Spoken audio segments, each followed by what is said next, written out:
After Katie Monroe, Jacob Moore's childhood friend, climbed back into the passenger seat, I didn't argue or complain. Quietly, I slipped into the back seat, settling next to his best friend, Ethan Cooper. The car jolted slightly, and my knee brushed against the firm muscle of the man's thigh beside me. I didn't move away, and neither did he. At a gas station stop, Katie tugged Jacob toward the restroom with her usual playful charm. As soon as the door closed, Ethan grabbed the back of my neck and pulled me into a kiss. As the kiss left me breathless and dazed, one thought ran through my mind: doubting men, understanding men, becoming men. These truly are universal truths. When Katie Monroe slid into Jacob's passenger seat once again, I said nothing. Instead, I turned toward the back door. But the sight inside made me pause. Ethan Cooper, a man so busy he rarely had time for leisure, had actually joined this impromptu road trip. I quickly recovered, giving him a polite nod. Ethan, wearing glasses and looking faintly fatigued, lifted his eyes to glance at me before nodding back. Then, just as effortlessly, he closed his eyes again. Katie buckled her seatbelt and turned around to shoot me a smug look. "Lauren, I get carsick, so I'm taking the front, okay?" Jacob glanced back at me too. "Katie gets carsick. Be the bigger person, Lauren. Stop making a fuss over little things all the time." I let out a soft laugh. "All right." Jacob seemed mildly surprised by my response, but said no more. Katie, however, had already shoved a half-eaten piece of bread into his mouth. "It's gross. You finish it for me." Jacob didn't even flinch, eating the bread without hesitation. Katie caught my gaze through the rearview mirror, sticking her tongue out playfully. Ignoring her antics, I grabbed a bottle of soda from the seat pocket and tried to twist it open. The cap wouldn't budge, no matter how hard I tried. Meanwhile, in the front seat, Katie handed her bottle to Jacob, her voice dripping with sweetness. "Jack, I really can't open it. You've known since forever that I've got no strength in my hands." Jacob, clearly flattered, opened the bottle with ease. They passed it back and forth, drinking together without the slightest concern for appearances. The sight made me nauseous. Just as I was about to put my own bottle away, a hand reached over from beside me and took it. Dressed in a black blazer with a silver-gray shirt underneath, the hand was elegant and lean, with long fingers and nails trimmed to perfection. The sunlight through the window outlined its sharp, clean lines, almost impossible to look away from. Before I could fully process what was happening, Ethan had already opened the bottle and handed it back to me. The car stereo came alive with music. I quickly took the bottle, murmuring my thanks. Ethan gave me a small nod before closing his eyes again. He must have just come off a night shift at the hospital. Faint red veins lingered in the whites of his eyes. Sipping the water slowly, I watched as the car cruised onto the main road.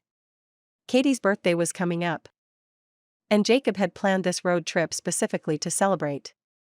There were about 7 or 8 of us, spread across 3 cars, heading to a resort town 100 kilometers away.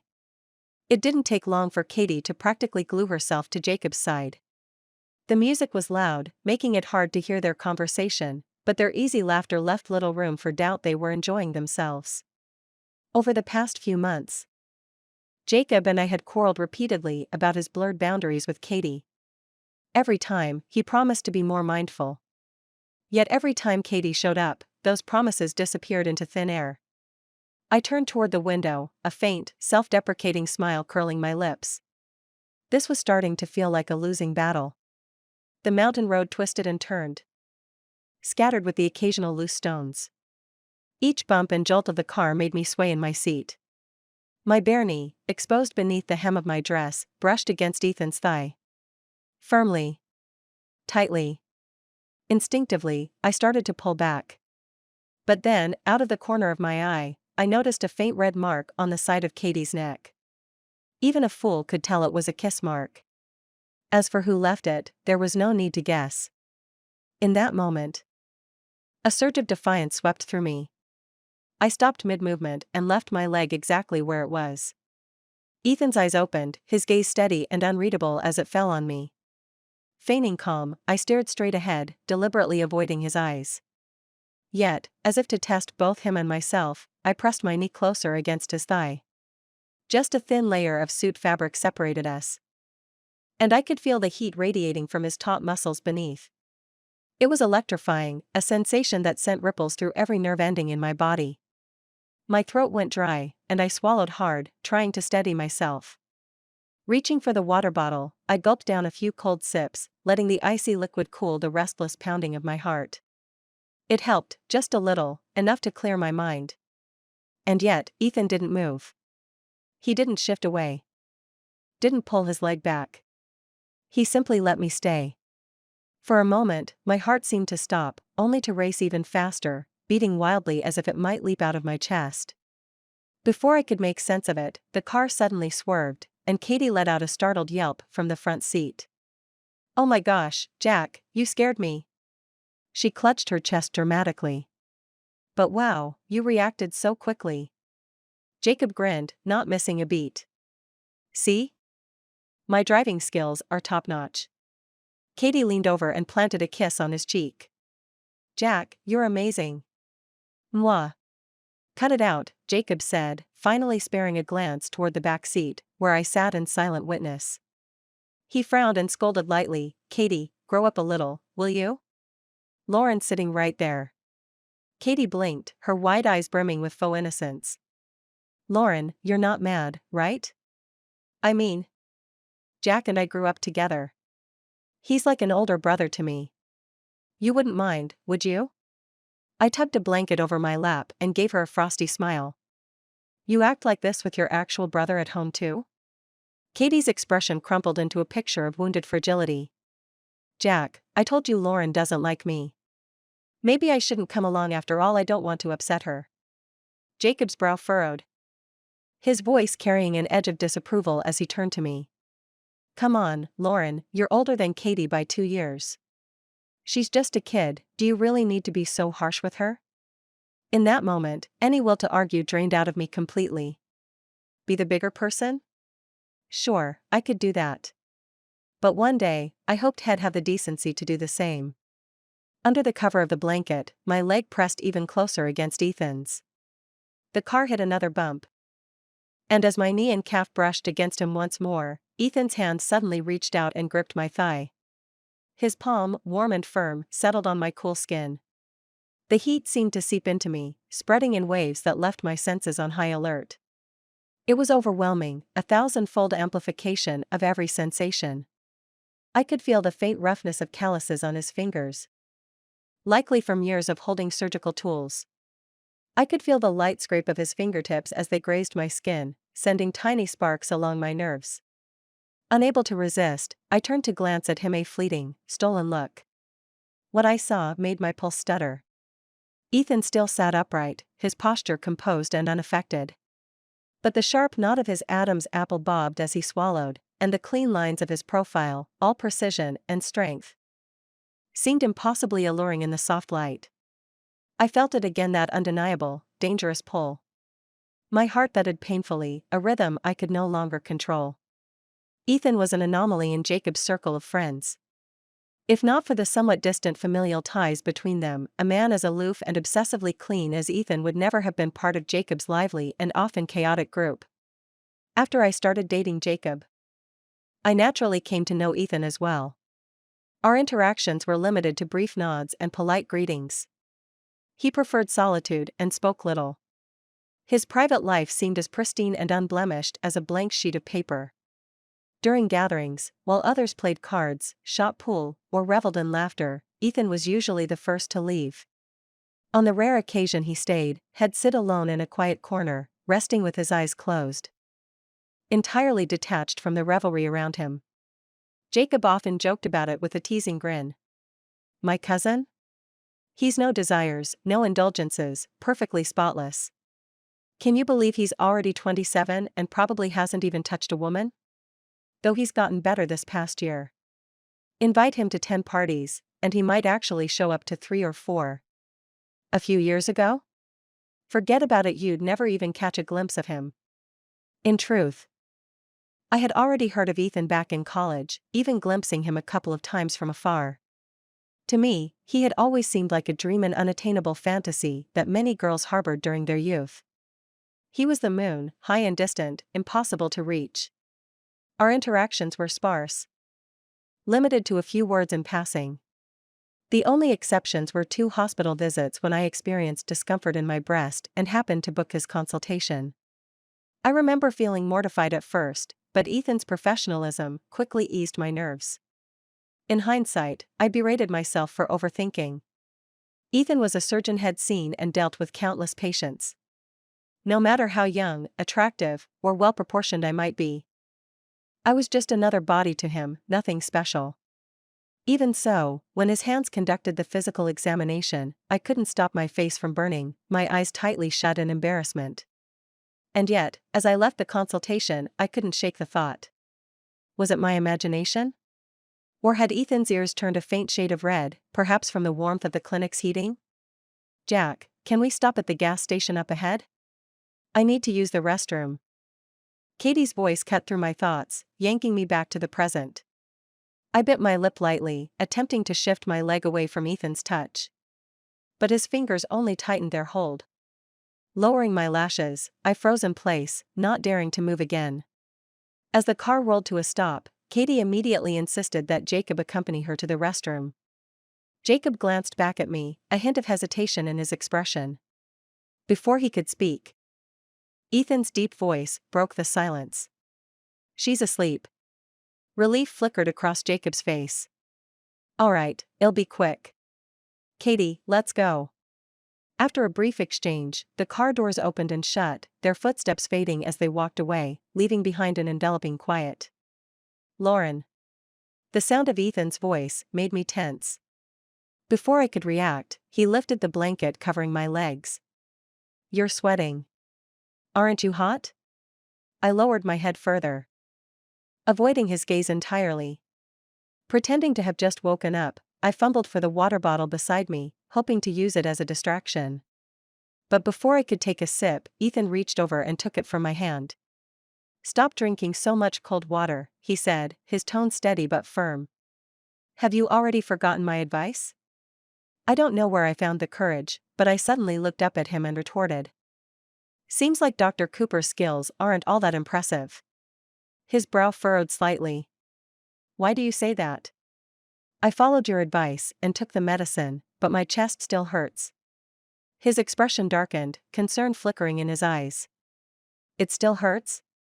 "Yes," I said softly, my lips pressing together before lifting my chin slightly. "It's still aching even now. Should I schedule another examination with you, Dr. Cooper?"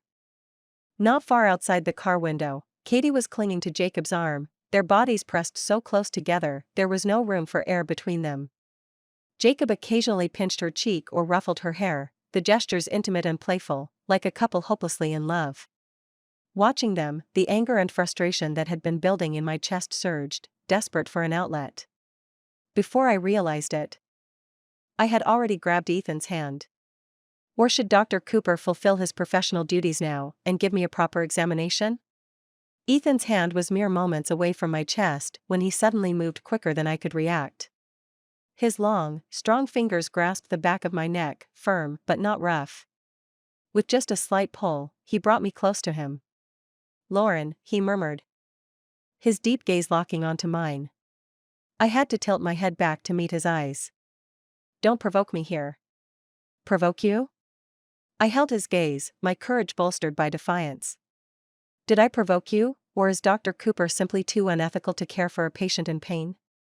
I hadn't even finished speaking when Ethan removed his glasses, leaned down, and kissed me.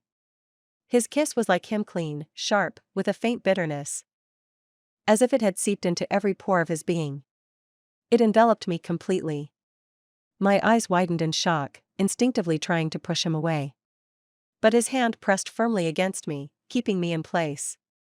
I let out a soft gasp, but he seized the opportunity, deepening the kiss. The air seemed to leave my lungs entirely, leaving me lightheaded. First, my knees went weak, and then the rest of me followed, my body losing all its strength as if my bones had melted. Ethan tilted my chin upward, his kiss growing more intense, until even my tongue felt numb. Unconsciously, my hands gripped his shirt, twisting the fabric into wrinkled folds. Our uneven breaths tangled together, and tears formed at the corners of my eyes from sheer lack of air. Suddenly, Ethan stopped. I gazed up at him, my expression dazed. My lips slightly parted as though silently pleading for more. Ethan chuckled, his lips curling into a faint smile. With a fingertip, he wiped away the moisture at the corner of my lips. "Don't be in such a rush, Lauren." "What?" I blinked at him, still struggling to catch my breath. Leaning in again, he placed a feather-light kiss on my swollen lips, then rested his forehead against mine. His voice, low and husky, sent a shiver down my spine. "There's still 30 kilometers to go. Be patient. I'll give you what you want when we get there." A sudden buzzing sound filled my ears, loud and disorienting. My body, still soft and pliant from the kiss, burned with an unbearable heat. I couldn't believe what I'd just heard. Those words, spoken so calmly and suggestively, had come from Ethan. My ears felt like they were on fire, the heat creeping down to the back of my neck. Flustered, I raised a hand to push him away, but Ethan turned his head and planted a kiss on my earlobe. "They're back." Startled, I glanced out the window, my heart skipping a beat. Jacob and Katie were walking toward the car, chatting and laughing, completely unaware of what had just transpired. I quickly pushed Ethan away and slid back into my seat, hastily pulling the blanket over myself. Pretending to be asleep, I closed my eyes tightly. But as soon as I shut them, the strange sensation on my lips reminded me of what had happened. Grabbing my small makeup mirror from my bag, I checked my reflection. My lips were noticeably swollen, their natural redness deepened. And my lipstick was smudged. There was no hiding it, it was obvious something had happened. I shot Ethan a glare. "This is all your fault. Look at my lips, they're swollen." Ethan, lounging back in his seat, calmly cleaned his glasses. Without looking at me, he gestured toward my chest with a pointed finger and raised an eyebrow. "Then who should I blame for this?"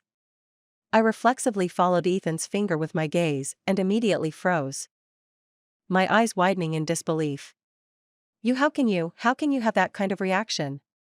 Wasn't Jacob the one who said Ethan was indifferent to desire, completely uninterested in women?"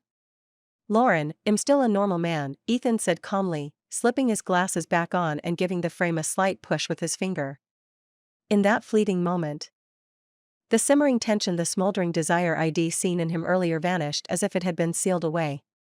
He reverted to his cold, detached, and chaste persona, the ever-composed Dr. Cooper. Yet, that sharp contrast stirred an inexplicable thrill within me. After all, who wouldn't want to pluck the unattainable flower?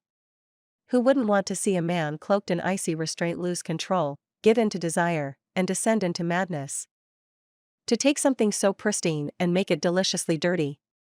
Questioning men, understanding men, conquering men, truly, what an eternal truth. As Jacob and Katie approached the car, Ethan suddenly produced a small bag of spicy Doritos from Walknoshire and handed it to me. "Open it. Don't eat. Just make it look like you were eating."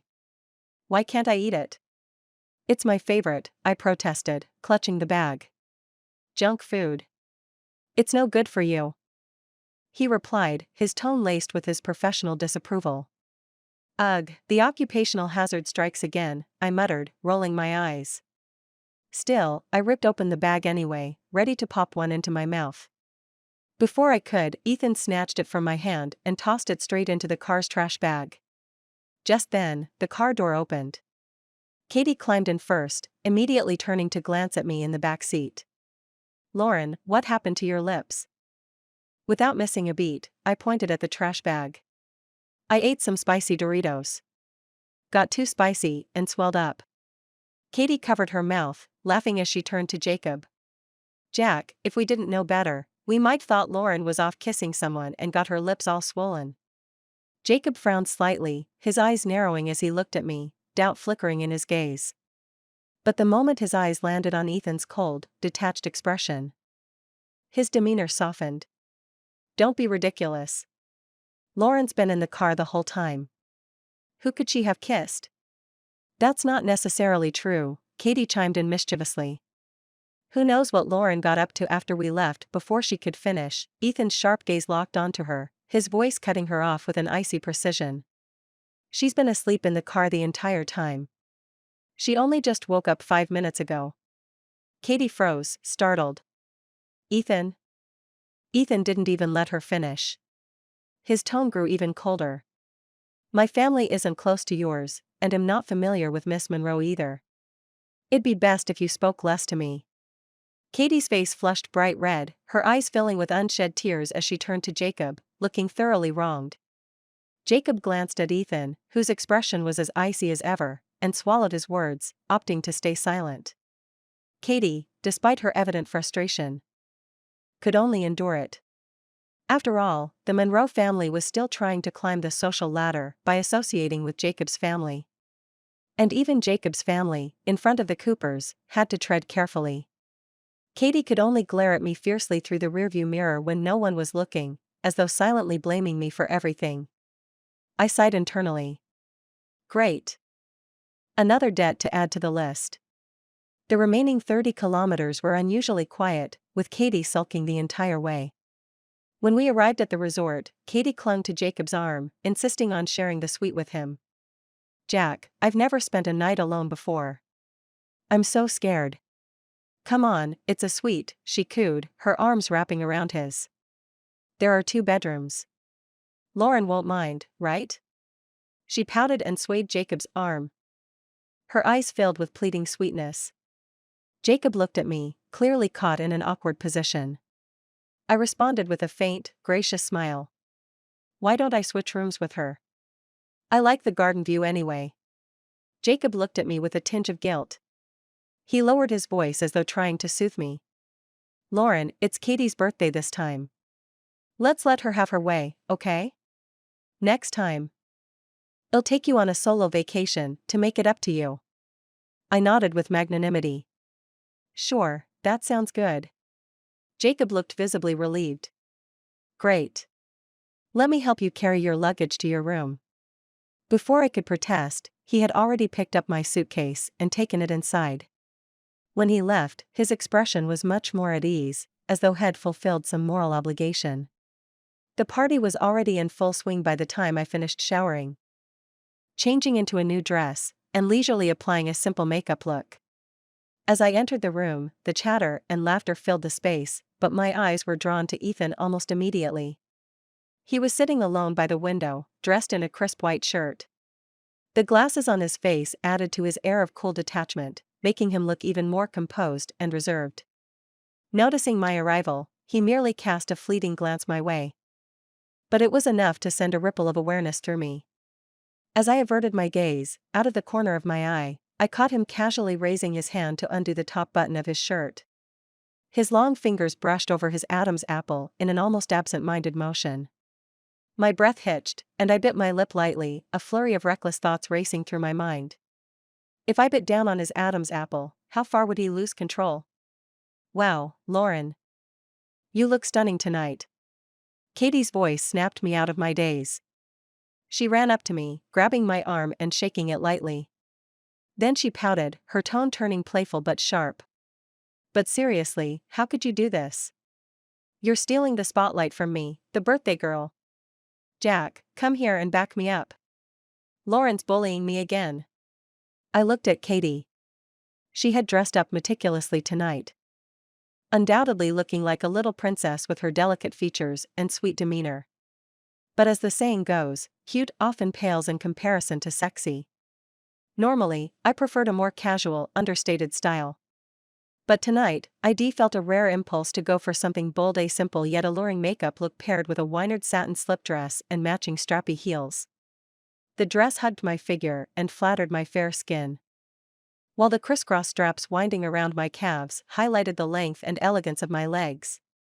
When Jacob turned to me, the admiration in his eyes was unmistakable, a flicker of astonishment flashing across his face.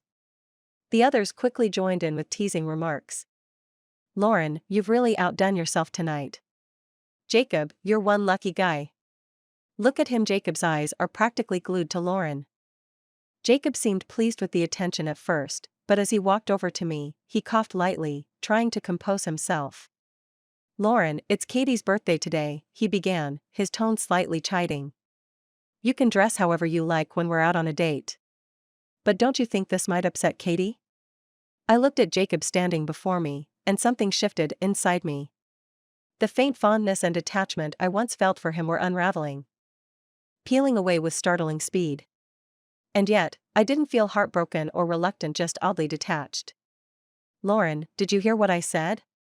Jacob frowned, his eyes still lingering on me, his gaze betraying a mix of frustration and something else entirely. What do you want me to do, then? I asked calmly. Go back and change, he replied, taking hold of my arm and leading me to a quiet corner. His voice lowered as he spoke. Lauren. You're 2 years older than Katie. Show some maturity and let her have this moment. I pulled my arm free from his grasp, a laugh escaping my lips. And what if I don't want to? Jacob blinked, momentarily taken aback. Then, he chuckled softly, a mocking edge to his smile. What makes you think you have the right to say no to me? Well, I just don't want to, I replied, meeting his gaze heaten. If you're so unwilling, then we might as well break up, he said, his handsome features twisting into a mix of irritation and arrogance. His tone carried a biting finality, as though certain I'd panic at the thought of losing him. Fine. Let's break up. I pushed his hand away and added flatly, just as you wish. For a moment, Jacob stared at me in disbelief, before a cold, mocking smile spread across his face. All right then. Who do you think you are? Get out of my sight. Now. I didn't say another word. Turning on my heel, I strode to the door, flung it open, and walked out without looking back. Instead of returning to my room, I grabbed a bottle of red wine and headed to the garden. The cool evening breeze brushed against my skin as I settled into one of the quiet corners, savoring the stillness. By the time I poured myself a second glass, my mind was clearer. And my emotions steadier. Pulling out my phone, I typed a short message and hit send. Dr. Cooper. Ethan replied almost immediately, as if he'd been waiting for my message. What's wrong? My chest still hurts, I typed back. There was no immediate response. A few minutes later, my phone buzzed with an incoming call. I leaned back in the garden chair, the cool mountain breeze brushing over me. Nearby, Lily swayed gently in the wind. The wine had left me slightly dazed, my senses dull and unfocused. Yet Ethan's voice, low and steady, cut through the haze like a blade. Lauren, where are you? When you're kissing me, you're so passionate, but after. Your tone turns cold and distant. Dr. Cooper, you really are heartless. There was a pause on the other end, then a faint chuckle that sent a ripple of warmth through me. When he said my name again, his voice carried a velvety softness, rich and lingering. Lauren, where are you? In the garden. Dr. Cooper, are you coming over? Ethan brought me to his room. Unlike the rest of us, he wasn't staying in the main building. His was a private villa nestled deep in the woods. As we walked through the moonlit path, curiosity got the better of me. Aren't you afraid of being seen? Ethan's hand tightened around mine briefly, guiding me to step carefully on the uneven stone slabs. I glanced down and saw our shadows overlapping, stretched long and thin under the silvery light. This place belongs to the Cooper family. You don't need to worry about anything, he replied. Who said I was worried? I countered. Ethan turned his head slightly to look at me. I stopped walking, fixing my gaze on him. Jacob and I broke up. When? Half an hour ago. You were there. Ethan didn't respond immediately. Under the sparse starlight and swaying tree shadows, his sharp features appeared both ethereal and distant. He stood there, his silhouette radiating a quiet aloofness that somehow made him even more captivating. Lauren. His voice was low as he called my name. With a firm tug on my hand, he pulled me close until I was pressed against his chest. You'd better make a clean break with him, he murmured, his tone carrying an unyielding edge. And you'd better not go back to him. Ethan's villa had a sprawling courtyard. The moment we stepped past the gates, he pressed me against the door, his lips capturing mine in a kiss that was deep, heavy, and urgent. Between breaths, he rested his face against my neck, his warm breath searing against my skin. I wrapped my arms around his neck, threading my fingers into his thick, soft hair. "Dr. Cooper," I whispered. His voice was hoarse as he responded, "What is it? Have you ever kissed another woman before?" Ethan tilted his head, his lips brushing against mine again. His breath was unsteady, his voice even lower. "No." "So, you've never been with a woman either?" He cupped my face with both hands, his thumb brushing away the dampness at the corner of my lips. "No." Even in heels, I barely reached his chin. My hands, which had been resting in his hair, slid down slowly to the open collar of his shirt. When my fingers grazed his Adam's apple, his reaction was instantaneous and intense. His throat moved visibly, his Adam's apple bobbing under my touch. The hands holding my face grew noticeably warmer, almost burning. Something raw and unbridled churned inside me, threatening to spill over. A chaotic mix of emotions clawed for release. Closing my eyes, I leaned in and pressed a soft kiss against his Adam's apple. Ethan's hands left my face, his long fingers diving into my hair, pulling me closer until our lips were flush. His breathing grew ragged, but he still held on to a semblance of restraint, refusing to let a single sound escape. "Dr. Cooper," I murmured against his skin. His fingers traced the curve of my cheek as he tilted his head to kiss the corner of my eye. "What is it? Have you forgotten what you're here for?" He chuckled softly, his lips brushing against my lashes. "And what exactly is that? My chest hurts so much, shouldn't you examine it for me?" I lifted his left hand and slowly guided it downward. His fingers came to rest over my heart. Under the silver moonlight, my exposed skin seemed to glow like frost. Tilting my head up, I met his gaze, those dark eyes, thick with swirling desire. Then, with my hand still pressing his against me, I gradually increased the pressure. "Dr. Cooper, can we begin now?" Ethan's palm burned against my skin, its heat searing through me, threatening to ignite. I watched as his Adam's apple bobbed violently, his breathing uneven. His eyes betrayed the intensity of his emotions, desire interwoven with an almost terrifying possessiveness that seemed to want to consume me whole. Our proximity was suffocating, the air thick with tension. I could feel every reaction his body betrayed, every unspoken thought made manifest in the heat rolling off him. He was a volcano, and I was at the epicenter, melting under his fire. But I underestimated Ethan's self-control. Despite the palpable tension, he wrenched his hand away, breaking contact. I stared at him, confused and a little hurt, unable to hide my disappointment. "Not here." His voice was husky, almost breathless, as he pulled me close again, placing a tender kiss on my forehead. "Let's shower first," he murmured. A strange tremor passed through my chest at his words, a mixture of anticipation and surrender. Even the mountain breeze, once cool and crisp, seemed to soften and carry the promise of something irresistible. At the doorway, as I moved to take off my shoes, Ethan crouched down first, holding out a pair of soft indoor slippers. Surgeons were known for their deft hands, but when it came to my heels' delicate wynard stilettos with intricate lace-up straps, he fumbled. Twice. He tugged awkwardly at the ribbons. Eventually, his warm hand encircled my ankle, carefully slipping it into the plush slipper. I glanced down and saw the broad expanse of his shoulders, the crisp white shirt fitting him perfectly, tapering into his lean waist where it tucked into tailored slacks. Blame it on the alcohol, but my pulse quickened. Heat rose to my face, accompanied by an unfamiliar urgency.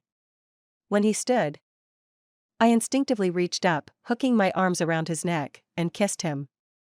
We stumbled from the entryway to the bathroom, lips locked, the tension between us unraveling into raw desire.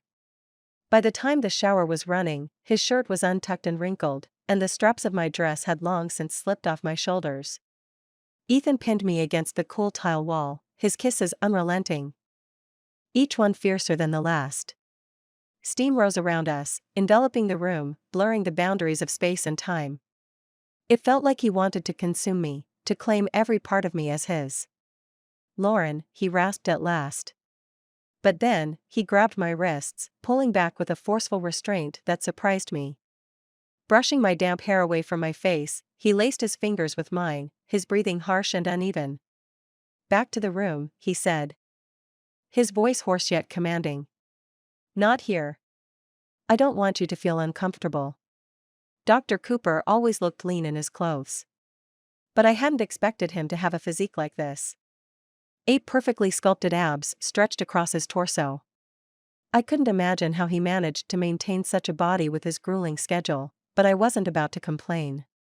If anything, I was grateful. Tracing my fingers over the hard ridges of muscle, I couldn't stop myself from lingering, marveling at the perfection beneath my touch. "Do you like it?"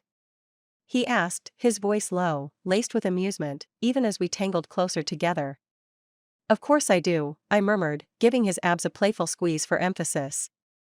"Then they're all yours from now on," he said. His tone was casual, yet the weight of his words lingered in the air, sinking deep into my chest. I didn't reply, lost in the haze of the moment. Ethan Cooper, the unattainable campus heartthrob I'd once dared only to admire from afar, was now here, with me, entirely mine to hold. Back in college, I'd kept my fleeting daydreams of him locked away, nothing more than girlish fantasies. But now, he was real, tangible, his warmth anchoring me to the present. Even as he lay in my arms, I couldn't shake the disbelief. How had I gotten this lucky? 16, I suddenly remembered the unresolved mess between Jacob and me, unfinished business that would be unavoidable. And to make things even more complicated, Jacob still had to call Ethan cousin. But I didn't have the luxury of dwelling on these thoughts for long. Ethan's lips descended on mine, his fingers interlocked tightly with mine as he pressed me against the bed. I didn't dare imagine what my face looked like at this moment. But it was surely a portrait of complete surrender. The spacious master bedroom was lit only by a floor lamp in the corner. The curtains were partially drawn, letting in slivers of moonlight that painted shifting shadows across the room. I lay amidst the soft glow, my body blending into the silvery light. Outside the window, the flowers on the trees had closed their petals for the night, their silhouettes sharp against the dark, with occasional hints of deep red peeking through. Inside the room, the scene mirrored the one outside. But a closer look would reveal faint marks along my waist, evidence of the chaos from earlier. Surgeons truly had a remarkable grip. I couldn't stop myself from recalling the moment Ethan's hands had encircled my waist, his fingers firm yet reverent. The memory alone sent a flush rising to my cheeks. This was our first time together, though it had ended somewhat abruptly. Ethan leaned down and pressed a kiss to my damp hairline. "Do you want some water?" I gave a soft hum of assent, too drained to speak. He brought the water over, but I remained sprawled on the pillow, lazy and unwilling to move. Understanding, he cradled me in his arms and held the glass to my lips, letting me drink every last drop. "I want more," I murmured softly, setting the empty glass aside. Ethan let out a low, indulgent chuckle. "All right," he said, his voice teasing. "Everything you want." As he leaned over me again, I realized what he truly meant. Gone was the composed and reserved Dr. Cooper. What remained was a man utterly unrestrained, his every move filled with unspoken desire. The second time, he took his time, his actions deliberate and thorough. Ethan, ever the quick learner, had already mastered every rhythm, every weakness, every inch of sensitivity. Soon, he had me unraveling completely, tears pooling at the corners of my eyes before slipping into my hair. And each time I faltered, he coaxed me, his whispers leaving me with no choice but to call his name again and again. When dawn broke over the horizon, painting the sky in shades of gold, we finally surrendered to exhaustion and drifted into a deep sleep. The next time I opened my eyes, daylight streamed through the half-drawn curtains. Ethan wasn't in the room. Parched, I sat up, only to realize how achy and sore my body felt, like it had been thoroughly overworked. After a moment of recovery, I got out of bed and noticed a note tucked beneath the glass on the bedside table. Ethan's handwriting was neat, precise, and unmistakably his. "Sorry, Lauren. A major accident occurred, and the hospital is critically short-staffed. I had to leave early. I'll contact you once things settle. Be good." I stared at the note for a long moment, lost in thought. The first thing that came to mind was the cliché, Perhaps this was just an excuse, a line to end things cleanly. Maybe Ethan had only considered last night a one-night stand. Still, I couldn't suppress the urge to check. Pulling out my phone, I searched for the latest news. Sure enough, headlines about a massive pileup dominated the front page. The hospital nearest to the scene the one Ethan worked at had received the majority of the injured. He hadn't lied. But when he said he'd contact me again, what exactly would he say? And how should I respond? My mind was a tangled mess. A storm of emotion swirling without resolution. All I knew was that I couldn't stay here any longer. I got up, washed quickly, and prepared to pack my things. Stepping out of the small villa, I decided to take a shortcut along the lakeside path only to run straight into Jacob and Katie's group. I turned away immediately, hoping to slip off unnoticed. But Katie's voice rang out behind me, stopping me in my tracks. "Lauren, why are you wearing a man's shirt?" I froze. In my rush to leave, I grabbed a shirt from Ethan's closet to cover the trail of kisses along my neck and chest. The crisp white fabric still carried the faint scent of him. Katie's comment made me instinctively clutch the collar of my shirt. Jacob's expression darkened immediately. "Lauren, where did you get that shirt?" I forced myself to stay calm. The first thought that flashed in my mind was, it was me who pursued Ethan. No matter what, I couldn't let him be dragged into this mess. "I was a bit cold earlier, so I just borrowed it from a waiter," I replied, trying to sound casual. But Jacob took a step closer, his eyes narrowing. "You're still wearing last night's dress. Lauren, you didn't spend the whole night out, did you?" He reached out, as if to tear the shirt off me. I stepped back, pushing his hand away. "If I remember correctly, we broke up last night. So whatever I do now is none of your business." Katie gasped, looking at me in shock. "Lauren, you and Jacob broke up?" I met her gaze with an unreadable expression. "Yes, we broke up. I'm sure Miss Monroe is thrilled." "What are you talking about?" Katie snapped, clearly annoyed. "Why would I be happy about that? You're making it sound like I'm the villain." "Jacob, can you stop letting people spread rumors and call me a third party?" Jacob patted her hand comfortingly and pulled her behind him, turning his angry eyes to me. "Is this really about something as trivial as this? How many times do I need to tell you? Katie and I are like siblings. There's nothing between us." Katie added in a sarcastic tone, "Lauren, stop making people sound so filthy. Men and women can have pure friendships, you know." "Lauren, if you keep making a scene over this, you'll end up regretting it." "I'm not making a scene," I replied coolly. "I just don't want to talk about it anymore. And like I said last night, we're done." I didn't want to waste any more time on Jacob. My body was sore from the night before. At least Ethan had some decency and didn't drag me into a third round, or I'd be in much worse shape right now. "Fine. Then tell me. Where did you go since you didn't return to your room last night?" I smirked and raised an eyebrow. "I met a friend, we had some drinks, and talked." "Is that a problem? Just drinks and talking? Does it concern you?" I tossed my hair back, casually. Jacob's eyes suddenly widened in fury, and he pointed at the marks on my neck. "What's this on your neck?" I glanced at him and touched my neck lightly. "Probably just a mosquito bite." "Lauren, who the hell do you think you're fooling? Then what do you think it is? And even if it's what you think, what's it to you? There's nothing wrong with men and women being close friends. A few kisses don't change that." I turned to Katie. "Isn't that right, Miss Monroe?" Katie's face flushed bright red, but she had no words to argue. She tugged at Jacob, looking as though she might cry. But Jacob completely ignored her. His gaze still fixed on the mark on my neck. "Lauren, who the hell did you drink with last night? You better tell me right now. Why don't you check for yourself?" I raised an eyebrow with a smile. "Can you move? I want to go rest." Maybe my calmness provoked Jacob, who had always been proud and arrogant. His face darkened, his anger reaching its peak. "Lauren, don't you dare regret this. And don't let me find out you've been messing around with anyone. I replied dismissively, whoever regrets it is the idiot. After I returned to my room, I took another shower and changed into loose, comfortable clothes. I packed up my things and left the resort immediately. On the way back, Dad called me several times, but I didn't pick up.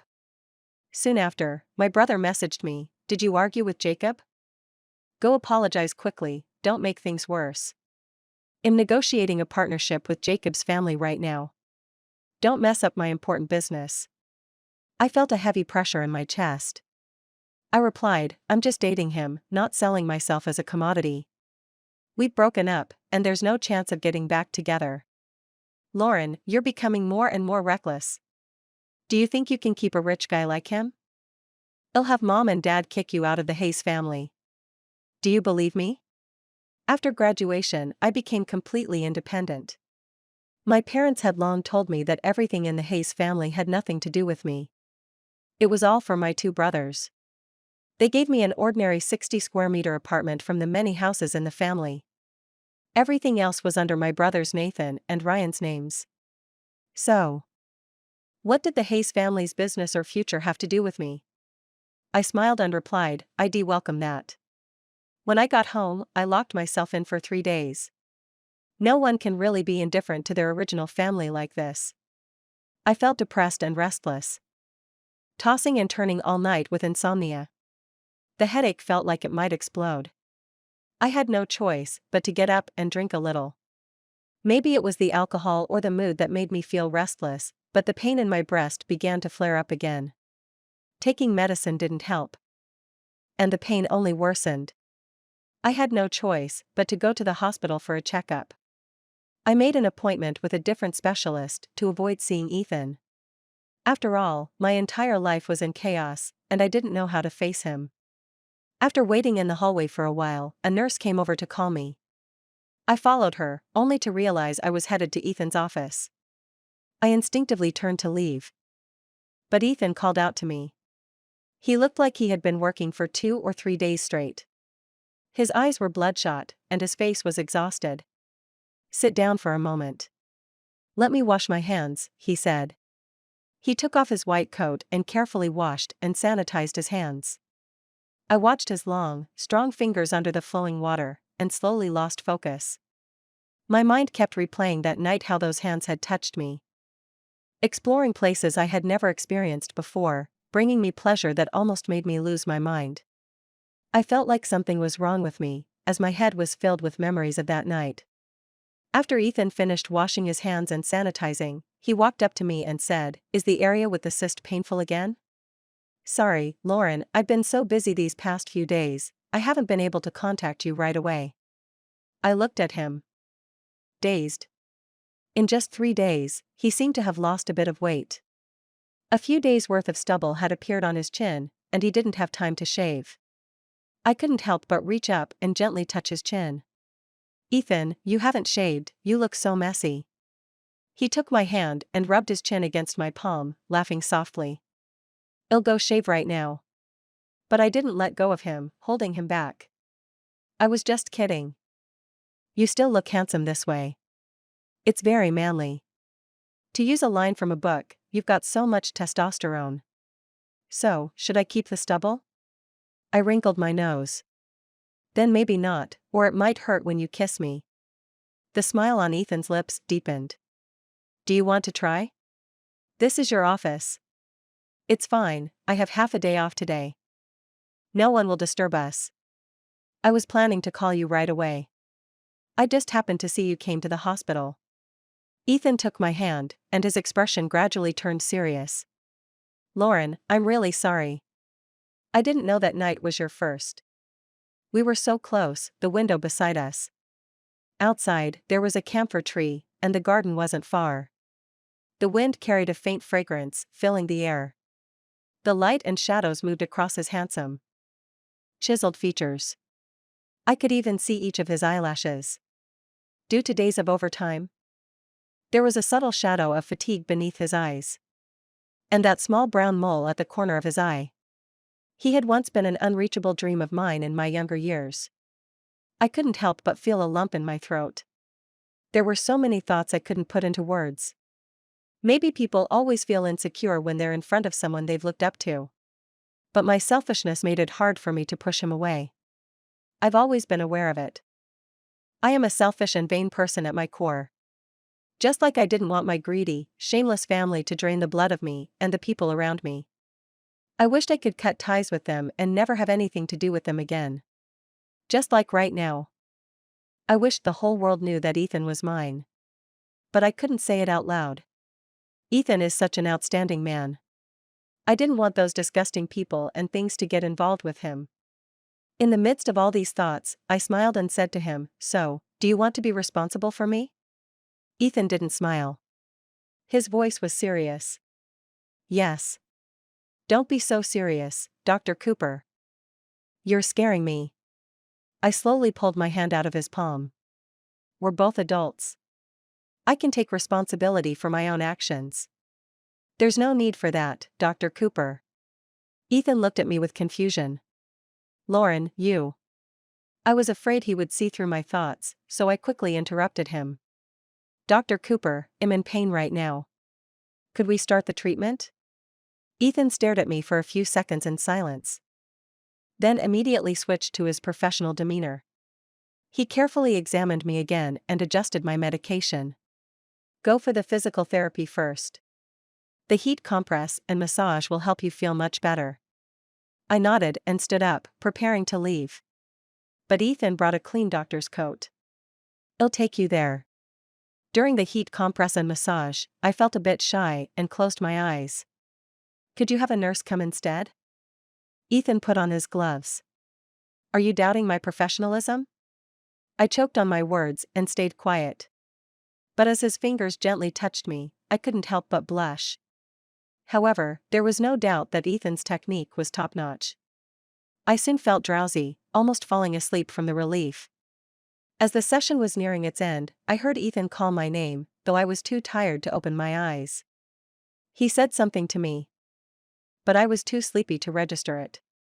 Then, he turned and left. I slept deeply, and when I woke up, I didn't seek out Ethan. I had the nurse pass on a message for me, then quietly left.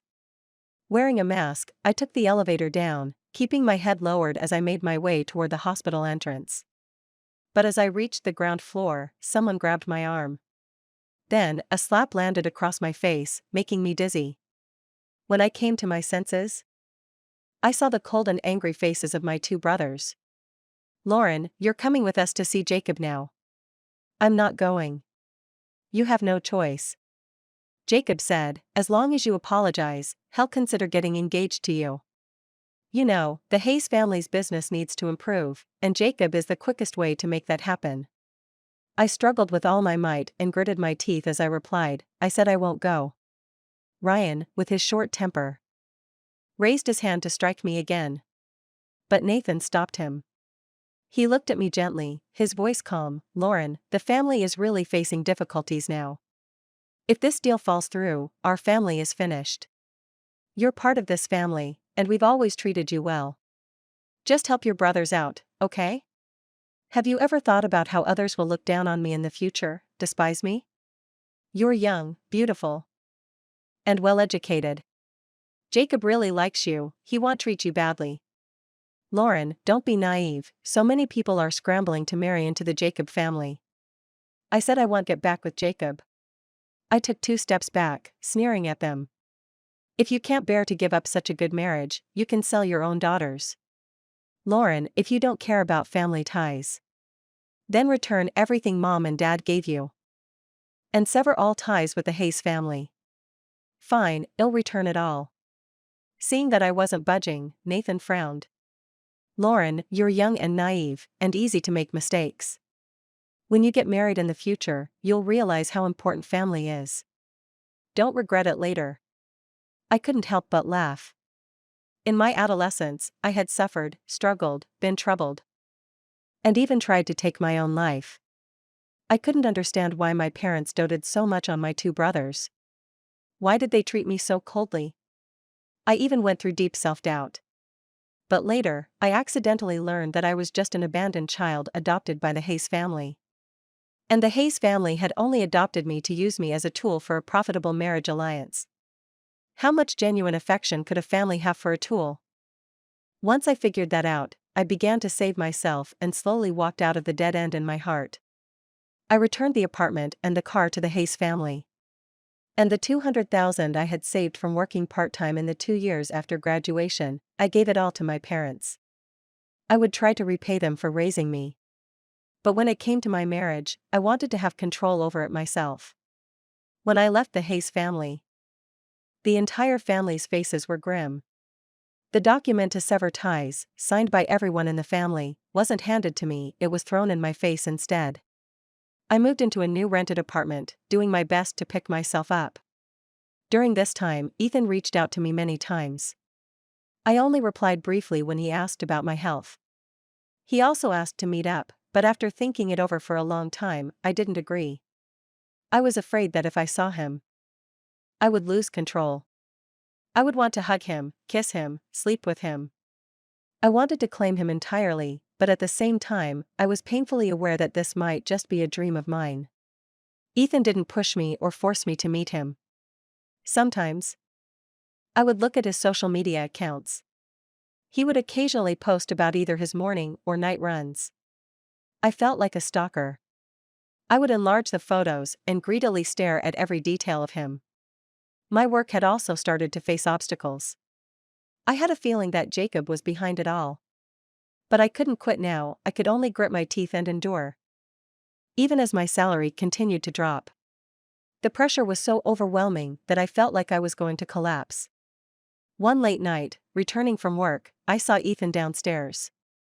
By then, Manhattan had already entered autumn. He was standing beneath my building, dressed in a dark gray trench coat. He was tall and slender, looking as handsome as a god. He had a cigarette between his long fingers. It seemed like the first time I had seen him smoke. When he saw me, he immediately flicked the cigarette away. I stood frozen, and the sandwich I had been holding fell to the ground. Ethan walked briskly toward me. He didn't hesitate, nor did he give me any time to refuse. He just pulled me into a tight hug and kissed me. The kiss was so deep, so forceful. The bitter taste of nicotine filled my lungs, but it was strangely captivating. In just a moment, I was on my tiptoes, wrapping my arms around his neck and kissing him back passionately. I missed him so much. I wanted to kiss him, hug him, and stay tangled with him forever. We kissed our way upstairs. As I was unlocking the door, he hugged me from behind and kissed my earlobe. That kiss made my whole body go soft.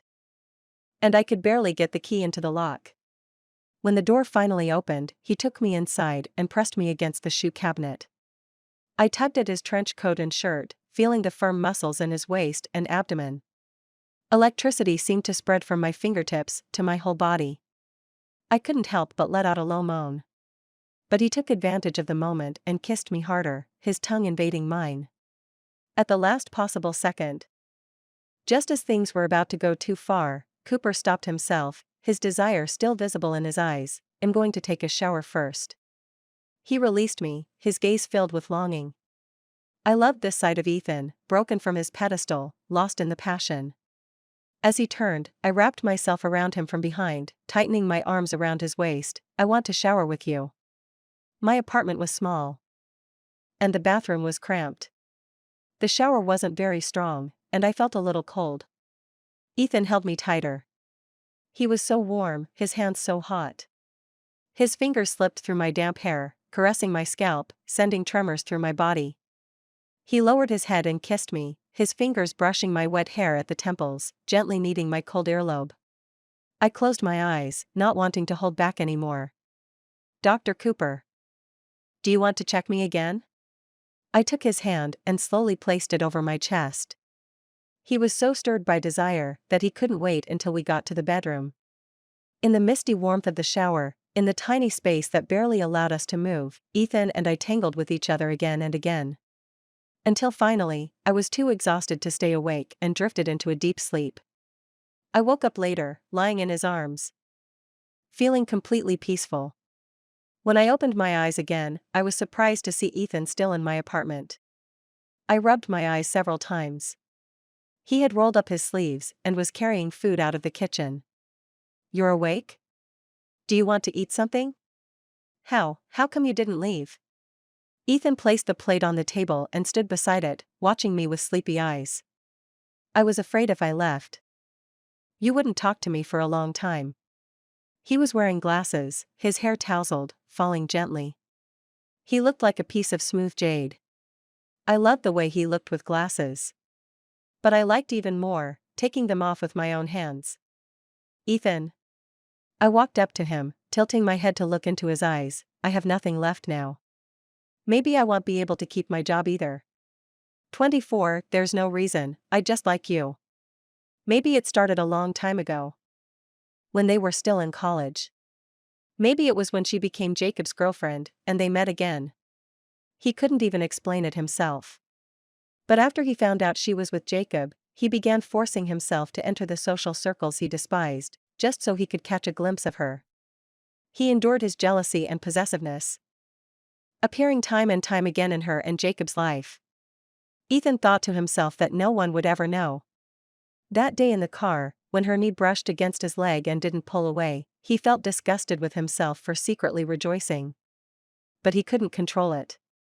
In the end, he became the very kind of person he despised. But he had no regrets. He had never regretted the choices he made. He only regretted that he hadn't been the one to act first. He should have been more proactive, earlier, even if it meant being the despicable third party. 25. In the end, I lost my job. On the day I left the company, I ran into Jacob downstairs. When he saw me carrying a box, he immediately got out of the car. This time, Katie wasn't in the passenger seat. I kept my gaze forward, ignoring him, and continued walking. But Jacob blocked my path. Lauren, don't make this harder than it needs to be. I've said it before, you're a beautiful girl, why struggle to live alone like this? Let's get back together. I promise, I'll never see Katie again. I smiled and looked at Jacob. People are always like this, what they can't have, they keep yearning for. Now. He says he won't see Katie again. But the truth was, the excitement between them had waned. They'd crossed all boundaries and done everything they could, and now, he was bored and had no interest. That was when he remembered me. Well? Jacob saw my smile and thought my attitude had softened. He reached out to grab my hand, but I stepped back. Jacob, the thing is, I already have a boyfriend. Jacob looked at me in disbelief. No way. When did you get a boyfriend? I smiled deeper. Remember that time at the resort? I was wearing a man's shirt. Jacob's pupils instantly tightened, his face growing dark. That shirt was his. That whole night, we were together, drinking, chatting, and we even slept together. Lauren. Don't get mad. I tilted my head. Weren't you and Katie like that too?